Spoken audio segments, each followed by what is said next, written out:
All right, welcome back to the program. My second guest is joining me right here. He is Dr. Iliyasu Gashinbaki. He is the president and chairman, governing council of the Chartered Institute of Forensics and Certified Fraud Investigators of Nigeria. That's a mouthful. How do you say it?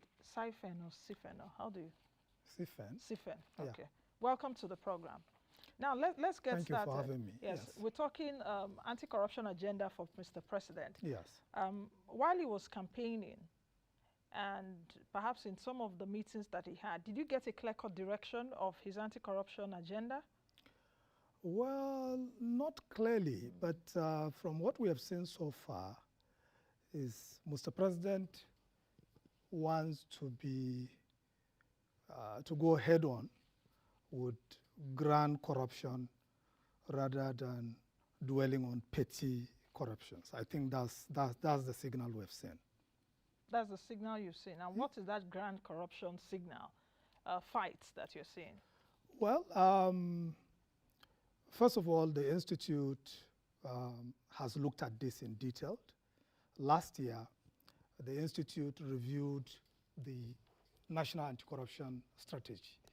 And we're the only non-state actor that reviewed the anti-corruption strategy of that administration. And we had that unique opportunity of presenting the country report to Mr. President. Now we are doing the second country report. And this time around, what we have done in the country report is that we identify what we call as black holes. That's where we are bleeding, left, right, and center. So basically the focus is, if we are to do anything strategic in the anti-corruption war, you have to just go for the major things. I'm not saying the minor things are not important. And what are the major things? I'm thinking, I'm ruminating around my mind that perhaps you're talking of the major things to be like this subsidy scam, Forex, and all the other things. Yeah, the five major things are, number one, is the oil and gas cartel need to be dismantled. And there are four key areas to look at there. Number one, subsidy, which he has dealt with, and I think is the right step in the direction. Has he sufficiently dealt with that? Yeah, because at least the removal that part. Came with, okay. Yeah, okay. But there should be a forensic review of a postmortem of the entire subsidy regime, and I'm very sure once that is done, a couple of trillions will be recovered, because just between 2005 and 2022, we are looking at almost 17 trillion gone into payment of subsidy. But how much of that is truly what the government ought to have paid? But that is just one bucket. The other bucket is also the Forex differential, still on the subsidy, that again, that burden is one of the key areas the government has hemorrhaged. But other areas that people seldom talk about is the area of aging infrastructure that we have in the oil and gas industry itself, that result to, we will not know again what is a normal loss and what is a normal abnormal loss, and what they are even stealing. Then the last bucket under oil and gas will be oil theft itself, that we have seen also billions that have been carted away because of the activities associated with oil theft. Now, the other one that nobody mentions it at all is regulatory compliance issues that we have seen also over the time in the oil and gas sector, that we have lost trillions because of years of inaction. I'll give you one example. There's this law called Offshore Inland Basin Production Assurance Contract Legislation. That act was in place. That was the governance regulation that deals with production assuring contracts. But because of not doing the right thing at the right time, these are not my words. The Revenue Allocation Commission itself came out and said, within the span of 25 years, we have lost over 60 trillion due to inaction of activating just some major clauses in the law. That didn't happen until 2019, and then with the peer, all that is gone. So that's one. The other area also that we consider it as a black hole is when you look at the issue of abandoned projects. We have seen budget over budget, on and on projects scattered all over the country. And this is not just a federal issue. It is also an issue that you find at the subnational level. Now, altogether, we are looking at close to maybe 60,000 abandoned projects across the Federation, in excess of about 17 trillion. That is one black hole that FG, and of course the subnationals, need to also deal with it if we are to deal with this corruption. Because if you can just take off the budget line of funding all those abandoned projects, a lot of savings can be made. Then the third black hole has to do with what we don't also always think as serious, is the Japa syndrome and the amount of decay that we've seen in education. You can imagine a reputable institution like JAM going into press conference and exchanging words with a minor. JAM should. She says she's 19 years old. Okay. So if she's 19, she's no longer a minor. Yes. But the point I'm making is that there is so much decay in the education system that need to be looked at. It's a black hole itself. The universities are on their knees. We have had protracted ASO strikes. The public education system is collapsing. And we've seen mass exodus of even the few trained experts that we have, from doctors to engineers, under the Japa syndrome. So that is a black hole itself that you cannot quantify its damage to the Nigerian economy. Because in fact, it's much more than anything else. If you look at the entire GDP of Africa today, it's still less than $3 trillion. While Apple, just one company in the US, is in excess of $3 trillion. And that is a product of intellectual thinking. So if we are losing the best and our ablest to Japa, that is a monumental corruption that the president should look at it.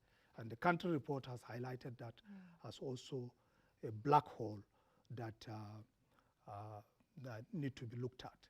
So the journey for Mr. President is to focus his attention on things that are major. Because if the country is bleeding left, right, and center from every side, the best and the strategic thing to do is to use the mathematical model. In the mathematical model, when you are faced with a challenge, you move from the non-variable to the non-variable. And what we know today is those areas that the country is bleeding profusely that need to stop. So those are the areas that he needs to put his attention. How about institutional corruption? Of course. Even around regulatory agencies and all of that, if you're supposed to get something for 100,000 naira, for example, Nigerians may even be willing to pay more to get it earlier. Or people around the agencies will say, if you want me to get it faster, you understand what I'm talking about, institutional corruption. In fact, when you, that's why I said that there is a need to ensure there is proper regulatory compliance in ensuring that the laws that we have and the clauses that we have in our contracts are even obeyed. Because if the profile for you, the amount of court orders, judgments that you have against FG and the states, they are running into billions And by the time you do a forensic review of those contracts, they are trivial, they are frivolous, and just because one officer didn't do the right thing at the right time. Okay. So that needs to happen with the major regulators across board. I don't want us to be so focused also on the central government. Yes. What can state governments do, or what can they also learn from the federal government? That's one question. Then the second question is, what are the lessons that Nigeria can also learn from other countries that we need to consider as best practices? I mentioned earlier that in 2022, the Transparency Corruption Index was 150. Yes. That was even an improvement from 154 in 2021. Yes. But we're still there. We just 150. That's a very bad score. So what are the lessons that we need to learn? The lesson that we need to learn is to tackle the things that are major. If you tackle the major things, the small things will fall in line. You cannot have a country that is using almost 90% of its revenue servicing debts, and then you now have oil theft as the highest level. You cannot have that. You cannot have a situation where you are struggling to manage public schools, funding of public schools, funding of health care, but at the same time, you are funding a subsidy regime that we know has been riddled with fraud, and it's just not what should be done. So the lessons is to tackle these things head on, just like other countries have done. We have seen that they have implemented that effectively in countries like Singapore, Hong Kong, Malaysia. So these are countries that successfully, they were able to tackle grand corruption. Some measures even include capital punishment in some of those countries. Yes, but again, it's not about capital punishment alone. When you use the surgical approach, for example, the issue of oil theft. If you deploy the infrastructure that is needed to see everything that goes in the pipeline at the touch of the button, just like Aramco, and you deploy drones and reinforce the necessary security measures, carry along the community the way it's supposed to be, it will go away. So the issue is we need to sit down, identify the big things, and focus on it. And I think now that we've dealt with subsidy,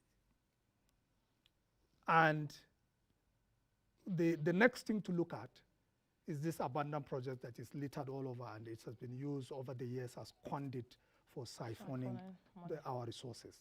So anything that serves as a drain should be taken away. And we know them. They are not things that we don't know about. There are things that are common within what we do. Our procurement system needs to be reviewed because, again, if you are talking about contract transparency, if you are talking about open governance partnership, you need to... Doctor, we have to go now. We have to go. Perhaps we'll continue on another day. All right. Thank you for having me. Thank you very much. I've been speaking with Dr. Iliyasu Gashinbaki, who is the President and Chairman, Governing Council of Chartered Institute of Forensics and Certified Fraud Investigators of Nigeria. I had to take a look at that again. We've been talking about anti-corruption in Nigeria. That's the much we can take on today's edition of the program. And this week, I hope you had a good ride with us this week. Please join us again on Monday for another edition of the program. I am Nancy Naji. Be the best you can be and be the change that you want to see. Bye now.